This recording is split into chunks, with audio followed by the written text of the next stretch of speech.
आज का जो हमारा टॉपिक है वो क्या है, ल्यूकोसाइट एक्स्ट्रावेशन। जो ल्यूकोसाइट एक्स्ट्रावेशन होती है बेसिकली क्या होती है, इसकी सबसे पहले हम डेफिनेशन पढ़ लेते हैं जहाँ पे नहीं लिखी हुई है। आसान अल्फाज में आपकी एक इंजरी हो गई है यहाँ पे बॉडी के अंदर, तो ल्यूकोसाइट एक्स्ट्रावेशन ऐसा प्रोसेस है जिसमें आपके जो वाइट ब्लड सेल्स हैं ये आपके ब्लड वेसल से माइग्रेट होके इस इंजरी पे पहुंचते हैं, इस इंजरी की तरफ ट्रेवल करते हैं। तो process in which blood cells migrate in the blood stream to approach to injury, इसको बोलते हैं, इस प्रोसेस को बोलते हैं ल्यूकोसाइट एक्स्ट्रावेशन। देखें इसमें 4 स्टेप होते हैं। सबसे पहले हम देखेंगे इसमें क्या होता है, मार्जिनेशन और रोलिंग होती है। ये फर्स्ट स्टेप है ल्यूकोसाइट एक्स्ट्रावेशन में। इस चीज़ का क्या मतलब है, जो मेनली इसमें इन्वॉल्व होता है उसमें क्या होते हैं, न्यूट्रोफिल्स इन्वॉल्व होते हैं। तो यहाँ पे PMN पॉलीमॉर्फिक न्यूट्रोफिल ये क्या करता है, ये बेसिकली आपका इनिशियली जहाँ पे इंजरी होती है तो इसका जो फर्स्ट स्टेप में ल्यूकोसाइट एक्स्ट्रावेशन में ये वहाँ पे स्लो डाउन हो जाता है, ब्लड स्ट्रीम के अंदर स्लो डाउन होगा और रोल करेगा। ये आपका एंडोथीलियम है, ये बेसिकली आपका एंडोथेलियल की लाइनिंग है। तो ये क्या होता है, इनिशियली स्लो डाउन होता है, रोल कहाँ पे करता है, लाइनिंग ऑफ एंडोथेलियम। और जो पॉलीमॉर्फिक न्यूट्रोफिल है इसकी सरफेस पे क्या होती हैं, सिलाइल लेविस होते हैं। जो सिलाइल लेविस होती हैं ये आपके जो एंडोथेलियल की सरफेस पे क्या होते हैं, ई सिलेक्टिन के साथ बाइंड करते हैं और पी सिलेक्टिन के साथ। पॉलीमॉर्फिक न्यूट्रोफिल की सरफेस पे स्लाइल लेविस बाइंड किससे करते हैं, एंडोथेलियल की सरफेस पे ई सिलेक्टन और पी सिलेक्टन से। सबसे पहले आप देखें एक्स्ट्रावेशन, ये प्रीडोमिनेंटली कहाँ पे होता है, ये पोस्ट कैपरी वेन्यूल्स पे होता है। पोस्ट मतलब कैपरी के बाद जो वेन्यूल्स होते हैं उस पे होता है। इसका ये देखें आपका ये आर्टियोल्स है, आर्ट्रियोल्स के बाद क्या आती है आपकी कैपिलरीज, और कैपिलरीज के बाद क्या आती हैं, वेन्यूल्स आती हैं, वेन्यूल्स के बाद वेन्स बनती हैं। तो कैपिलरीज के बाद जो छोटे छोटे स्मॉल वेन्स होती हैं जिसे बोलते हैं पोस्ट कैपिलरी वेन्यूल्स। जो आपकी एक्स्ट्रावेशन हो रही होती है वो मोस्टली प्रीडोमिनेंटली यहाँ पे हो रही होती है। अब देखें मार्जिनेशन और रोलिंग, फर्स्ट स्टेप मैंने आपको बता दिया है। ये आपका जो ई सिलेक्टन और पी सिलेक्टन है ये एंडोथेलियल की सर्फेस पे मौजूद है। पॉलीमॉर्फिक न्यूट्रोफिल अपनी स्लाइल लेविस के साथ इनके साथ बाइंड करते हैं और मार्जिनेशन और रोलिंग का प्रोसेस कंप्लीट हो जाता है। अगर स्लाइल लेविस जो पॉलीमॉर्फिक न्यूट्रोफिल की सरफेस पे मौजूद है अगर ये डिफेक्टिव है तो इसकी मदद से इसकी वजह से कौन सी डिजीज होगी, ल्यूकोसाइट एडहेजन डेफिशिएंसीज की टाइप 2 की डिजीज हो जाएगी, जो इम्यूनोलॉजी में मैंने डिटेल में आपको बताई हुई है।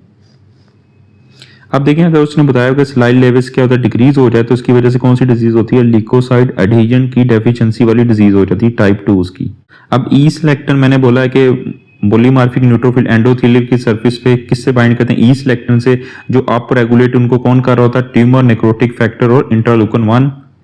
और दूसरा इसके साथ बाइंड करते हैं पी सिलेक्टिन के साथ, जो आपकी विबल पैलिडे की बॉडी से रिलीज होते हैं। ई सिलेक्टिन मैंने आपको बोला है कि ट्यूमर नेक्रोटिक फैक्टर और इंटरलूकन 1 इनको रेगुलेट कर रहा होता है। और आपको पता है विबल पैलिडे बॉडीज कहाँ पे मौजूद होती हैं, एंडोथेलियल सेल्स की सरफेस में मौजूद होती हैं। अब देखें एक और लिखा हुआ उसने ग्लाइकेम 1 और CD34। ये बेसिकली क्या है, ये भी एक एडहेजन मॉलिक्यूल है। अब आपकी जो पॉलीमॉर्फिक न्यूट्रोफिल है जिसे हम ल्यूकोसाइट कहते हैं उसकी सरफेस पे मौजूद होता है एल सिलेक्टन, जबकि जो एंडोथेलियल है आपकी एंडोथेलियम इसकी सरफेस पे मौजूद होता है ग्लाइकेम 1। ये आपस में बाइंड करते हैं और ये भी एक एडिशनल एडहेजन का काम करते हैं, बाइंड करते हैं। अब जबकि सेकंड आपको मैंने बता दिया है, इसका जो सेकंड स्टेप है ल्यूकोसाइट एक्स्ट्रावेशन में टाइट बाइंडिंग होती है। टाइट बाइंडिंग क्या होती है, देखें जो पॉलीमॉर्फिक न्यूट्रोफिल्स हैं ये आपकी एंडोथेलियम की सरफेस पे टाइट बाइंड करते हैं। इस टाइट बाइंड क्यों करते हैं, ये पहला स्टेप है। नेक्स्ट आपका जो ये नॉर्मली इसका नेक्स्ट क्या होता है, ये आपके जो एंडोथेलियल सेल से ये स्क्वीज होके निकलते हैं, ये उससे पहले वाला स्टेप है, ताकि पहले से अच्छी तरह अपनी ग्रिप चेक कर लें कि मैं निकल सकता हूं कि नहीं निकल सकता। तो इस वजह टाइट बाइंड करते हैं। अब टाइट बाइंडिंग में इनको हेल्प कौन करता है, टाइट बाइंडिंग जो एडहेजन को हेल्प करता है ICAM जिसे CD54 बोलते हैं और VCAM जिसे CD 106 बोलते हैं। और ये आई कैम और वी कैम कहाँ पे मौजूद है? ये एंडोथेलियल की सरफेस पे मौजूद होते हैं। ये बेसिकली बिफोर, ये स्टेप है बिफोर स्क्वीजिंग। ये स्क्वीजिंग जो लिकोसाइट की स्क्वीजिंग होनी होती है आपकी वाइट ब्लड सेल की एंडोथेलियल सेल से, यहाँ से मतलब वहां से ये उसको फाड़ के निकलते हैं और ब्लड वेसल्स को एग्जिट करके इंजरी की तरफ जाते हैं, उससे पहले टाइट बाइंड कर लेते हैं।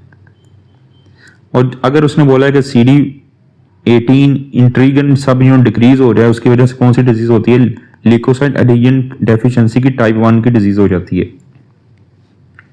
दूसरा उसने बोला कि CD11 और 18 इंट्रीगन्स, LFA1 और MAC1 और VLA4 इंट्रीगन, ये सारे कहाँ में मौजूद होते हैं? ये आपके लिकोसाइट के ऊपर मौजूद होते हैं। जबकि एंडोथेलियल की सर्फेस पे कौन से मौजूद होते हैं? आपके आई कैम और वी कैम। और लिकोसाइट के पे मौजूद होते हैं CD11, 18 इंट्रीगन, LFA1, MAC1, VLA4 इंट्रीगन। ये आपस में बाइंड करते हैं, ये एडहीजन मॉलिक्यूल्स हैं। जो नेक्स्ट स्टेप है उसे बोलते हैं डायापिडेसिस, इसे बोलते हैं ट्रांसमाइग्रेशन। जैसे मैंने बोला कि WBC पिछले वाले स्टेप में क्या हुआ, टाइट बाइंड कर लिए थे। अब उसका मेन काम है जो आपकी एंडोथेलियल सेल्स हैं उसको फाड़ के ब्लड वेसल से होते हुए इंजरी की तरफ जाना, उसे बोलते हैं डायापिडेसिस। इसमें WBC ट्रेवल करते हैं बिटवीन एंडोथेलियल सेल और एग्जिट करते हैं ब्लड वेसल को। ये देखें पॉलीमॉर्फिक न्यूट्रोफिल ने क्या किया, इसको एंडोथेलियल सेल से गुजर गया है और कहां पे पहुंचा है? इंजरी की साइड पे। और इसमें हेल्प कौन करता है? इसको PCAM, जिसे CD31 कहते हैं। अब माइग्रेशन बेसिकली क्या है? WBC सेल्स हैं, अब उसने क्या किया, उसको फाड़ तो दिया है, ब्लड वेसल को एग्जिट करके उस इंजरी पे पहुंच गए हैं। इस वाले स्टेप को माइग्रेशन बोलते हैं। अब WBC ट्रेवल करते हैं थ्रू इंटरस्टिशियम टू एंडोथेलियम से इंटरस्टिशियम में आए, इंटरस्टिशियम में अब वो कहां पे जाते हैं? आपके साइट ऑफ इंजरी जहां पे इन्फेक्शन हुआ हो, और उसको कीमोटैक्टिक सिग्नल्स होते हैं वो अट्रैक्ट करते हैं। और कीमोटैक्टिक फैक्टर्स कौन से होते हैं? C5a, जो मैंने आपको इम्यूनोलॉजी में बहुत डिटेल में बताया, इंटरलूकन 8 है, leukotriene B4, 5-HTE, kallikrein, platelet activating factor and formyl methionyl peptides. ये आपके लिए कोई नई चीज़ नहीं, आपको डिटेल में सब चीज़ें बताई हुई हैं इम्यूनोलॉजी में, आप उनके प्लेलिस्ट में चेक कर सकते हैं जहां पे इंटरलूकन डिस्कस किया हुआ है। देखिए 5-HETE है, ये बेसिकली क्या होता है? 5 हाइड्रोक्सी इको स्टेटोट्रॉनिक एसिड होता है। 5 हाइड्रोक्सी इको स्टेटेरोट्रॉनिक एसिड है, ये आपके लिए नई चीज थी।